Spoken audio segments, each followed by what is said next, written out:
Today we're going to be talking about section 5.9, which is on writing polynomial functions and models. Our goal is to write higher degree polynomials. So in example 1, we're going to talk about a cubic function. So we're going to look at writing a cubic function of the graph that's shown. Notice they give us 3 of the intercepts in this case and one other point. And this other point is the point 0.06.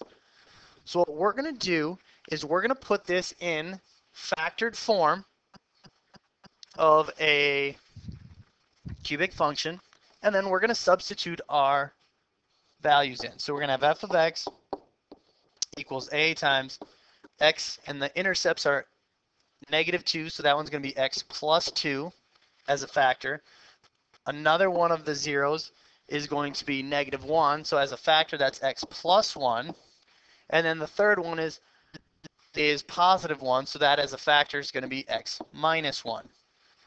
So those are my intercepts. Now what we're going to do is we're going to plug in the values for x and y, and 6 is the value for y, so that's going to be 6 equals a times, and that's 0 plus 2, x is 0 plus 1, and 0 minus 1.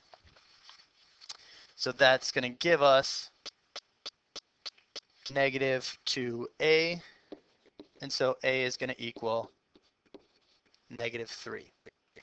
So if we write that polynomial function, we're now going to get f of x equals, we know that a is -3, so we plug that back in, and it's going to be x plus 2 times x plus 1 times x minus 1.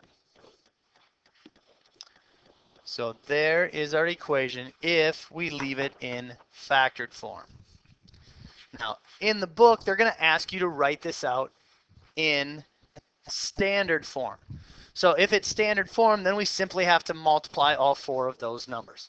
Now remember in section, was it like 5.3 or 5.3 or 5.4, we had to multiply 3 binomials. So what you would do is FOIL 2 of them, you'd get a trinomial, then multiply by the third, and then once you have all that, simplify it by multiplying the -3 through to everything. So if we would do that, the answer for that one would be f of x equals -3x cubed minus 6x squared plus 3x plus 6. So here would be our answer in standard form. The next thing we're going to look at is something called finite differences. And the finite differences are when the x values in a data set are equally spaced, then the differences of consecutive y values are called finite differences. So the example on page 394, we're going to use those numbers. So if they look at this, we're going to go f of 1, and that's going to equal 1. And we're just pulling these numbers right from the book on page 394. f of 2 equals 3. f of 3 equals 6. f of 4 equals 10. And f of 5 equals 15. So that means if we take that first point, the x value is 1, the y value is 1. The second, the x value is 2, the y value is 3. So those are the input and the output values. Now, when we talk about the finite differences, it is the difference of the consecutive y values. So here's what we're going to do. We're going to subtract those. And I'm going to go 3 minus 1, which is 2. And then I'm going to go 6 minus 3, which is 3. And I'm going to go 10 minus 6, which is 4. And I'm going to go 15 minus 10, which is 5. Now, this is the first order of difference. Okay. Our goal on problems like this is to go until those numbers that we just found here, 2, 3, 4, and 5, are constants. They are all the same. So they are not in this case, so we need to go to the second order of difference. And we're going to do the same thing. 3 minus 2, which is 1. 4 minus 3 is 1. And 5 minus 4 is 1. Now notice all three of those are the same. That means this has second order difference, because this is the second time that we did this, so it is the second order difference. And so here we're just going to say that this has a second order difference.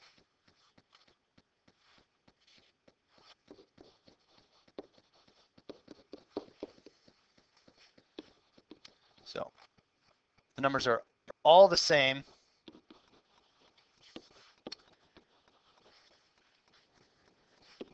and have second order difference.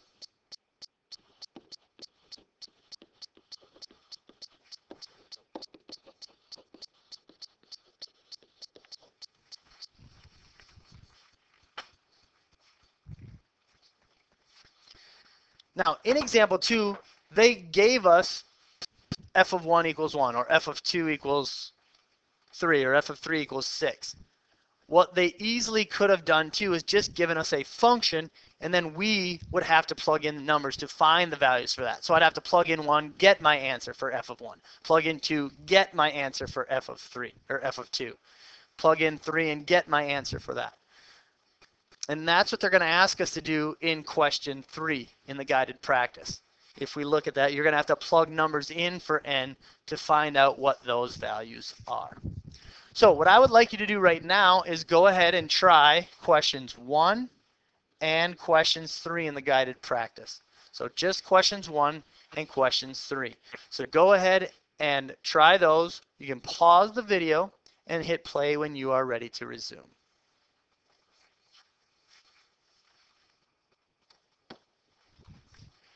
And here are the answers for the guided practice questions 1 and 3. In number 1, we plugged in our numbers, found out what the equation was. Our cubic equation is there on the bottom. And for number 3, we plugged in 0, 1, 2, 3, 4. And we found that the second order difference gives us a number that is constant, and that number in this case is 3. So this problem has second order difference, and that's what we showed. Now in this case, plugging in those 5 numbers, 0, 1, 2, 3, 4, was plenty because it had second order difference. If it has a greater difference than that, like third order or fourth order, we may need to plug in an extra point or two so that we have enough points to show that those numbers are constant. The next thing we're going to talk about are the properties of finite differences. Number 1 says if a polynomial function has degree n, then the nth order difference of the function value for equally spaced x values are non-zero and constant. Conversely, if the nth order difference of equally spaced data are non-zero and constant, then the data can be represented by a polynomial function of degree n. So what they're really saying is this: if it has a second order difference, our equation is going to be quadratic. If it has first order difference, it's going to be linear, because that's going to be what the exponent is. If it has a third order difference, third would be a cubic, so it's going to be a cubic function. So that's what we're going to look at in this example. We're going to find the first 5 centered square numbers are shown, and they have the first 3, but they have the ordered pairs. We're going to find a polynomial function that gives the nth center term. So the first thing we're going to do is find the difference. So 5 minus 1 is 4. That's going to be 8. 25 minus 13 is going to give us 12. And those will give us 16. Now, those numbers are not the same, so we have to continue. Go to the second one. That's going to be 4. That's going to be 4. That's going to be 4. So we know that this has a second order difference, which means this is going to be quadratic. So the quadratic standard form is ax squared plus bx plus c. So that is the standard form for a quadratic equation. Now, what we're looking at here is this. We have to solve for a, we have to solve for b, and we have to solve for c. So I have 3 variables that I need to solve for. That means I have to plug in 3 different values. So I'm going to plug in the first one, f of 1. So if we plug that first ordered pair in, my y value, f of x, is 1 equals a times 1 squared plus b times 1 plus c. And if I simplify that, I get 1 equals a plus b plus c. Next, I'm going to plug in my second point. And my y value here is 5. So it's going to be 5 equals a times 2 squared plus b times 2 plus c. So we're just plugging in that point. So we have 5 equals 4a plus 2b plus c. And the third one we're going to use is that third point. And again, you can use any points you want, but the smallest 3 are usually going to give us the easiest numbers to work with. So now it's going to be 13 equals a times 3 squared plus b times 3 plus c. So this is 13 equals 9a plus 3b plus c. All right. And if we look, here are the 3 equations that we have. So we're going to solve a system of equations. We have 3 equations in 3 variables. And if we look at those, the c's are going to cancel out pretty easily. So we're going to take and write this one up here. 5 equals 4a plus 2b plus c.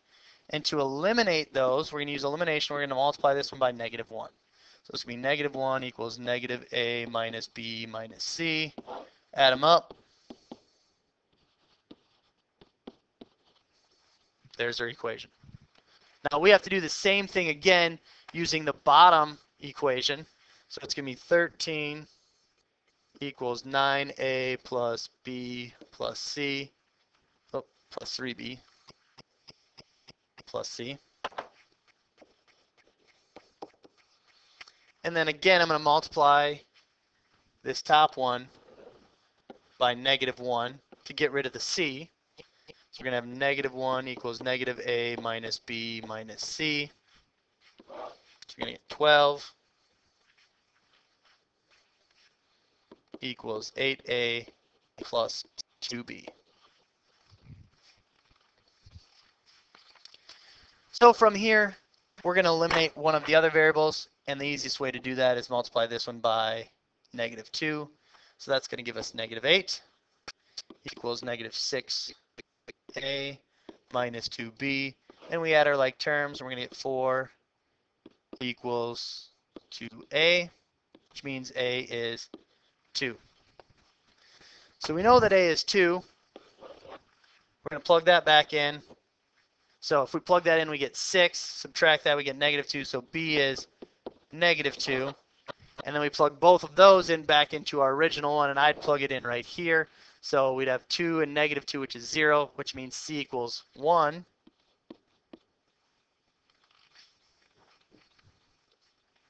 So there are the 3 values for a, b, and c, and that is what we're going to write into this equation.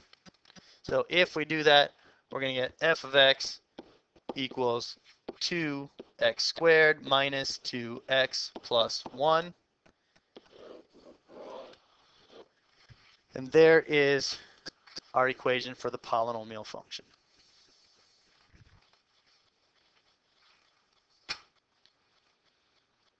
Now we're going to jump down to the guided practice question 4. And now in question 4, I only want you to tell me or show what order difference this one has. Don't worry about writing the polynomial function because it's greater than 2.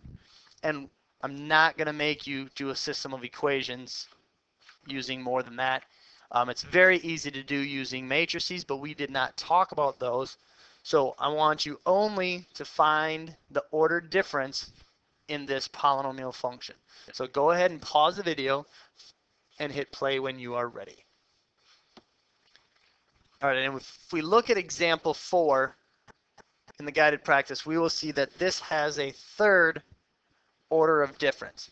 And so if we were to write this equation, we would have to go f of x equals a n cubed plus b n squared plus c n plus d. So in this case, we'd have to write a system of 4 equations in 4 variables.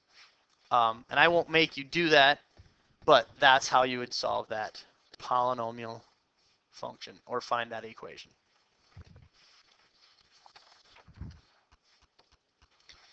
The next thing we're going to do is look at example 4. And in example 4, it says a table shows the number of vehicles Y in thousands fueled by ethanol 85 each year X from 1999 to 2004. Find a polynomial model for the data. Use the model to predict the number of vehicles that will be fueled by ethanol 85 in the year 2005. So what you're going to need is your graphing calculator. So if you don't have your graphing calculator, hit pause on the video until you have it. So go grab your graphing calculator. And now what we're going to do is we're going to plug these data values in. All right, in example 4, now what we're going to do is we're going to go to our graphing calculator and we're going to plug these values in. So if we remember how to do these, we're going to take those data values, 0, 1, 2, 3, 4, 5, and we're going to put them in list 1. And we're going to take the number of vehicles and put them in list 2. So we'll bring up our graphing calculator. And we're going to go to our stat button. And we're going to edit our list. So we're going to hit edit. And then we're going to put our numbers in. So list 1, like we said, is 0, 1, 2, 3, 4, and 5. And list 2 are those numbers there. 24.604, 87.57, on and on and on. So make sure to get those in your list. So what we want to do here is we want to graph these. So after you have them in your list, go ahead and hit graph. If it doesn't show up on here, which most of yours won't, what you need to do is go to zoom. So hit your zoom button, and then we're going to zoom into our stats. And so here's what our graph looks like. This will graph all of those points in our scatter plot. Now we kind of want to get an idea of what this graph looks like. So I'm going to zoom out a little bit so that we can see if we can see a general shape here. Well, that gives us a little bit better idea. If I drew a line on here, we can see that it's going to follow that type of a graph, which is a cubic. Okay, so that's going to be a cubic function. So what we're going to do, and most of the ones that we do here are going to be cubics. So we're going to go to our graph, and again, we're going to go back into stat. And this time we're going to go over to calculate, just like we did with our quadratic regressions and our lines of best fit for our linear functions. This one is a cubic regression, so we're going to hit number 6. I'm going to go down to calculate. And now it gives us the values for A, B, C, and D. And from there, we can simply just write out our our cubic equation. So 8 is approximately 1.87, B is negative 18.53, C is 70.07, and D is 26.80. So if we come back and write the equation for that, using those numbers, that's just what we're going to write. Y equals 1.87x cubed minus 18.53x squared plus 70.07x plus 26.80. So that is the equation for our cubic function in example 4. All right, what I would like you to do is I would like you to try question 5, doing the same thing. Plug those values in into your graphing calculator, to find the polynomial function. So in example 5, just go ahead and type those in. So hit pause on the video, and then you can hit play when you are ready to resume.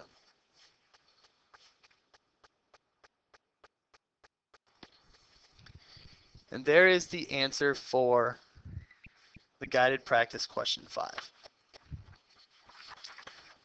So in section 5.9, we're talking about writing polynomial functions. So you need to be able to, given a graph or given some ordered pairs, be able to write the cubic function for the data. You need to be able to find the differences, find the finite differences, and tell us what order it is. Is it first order? Is it second order? Is it third order? So essentially, we're going to find the differences of the y values until they're all constant. They're all the same. And then we're going to use those finite differences to write an equation and to look at some of that stuff on our graphing calculator as well. So the assignment for section 5.9 is listed below.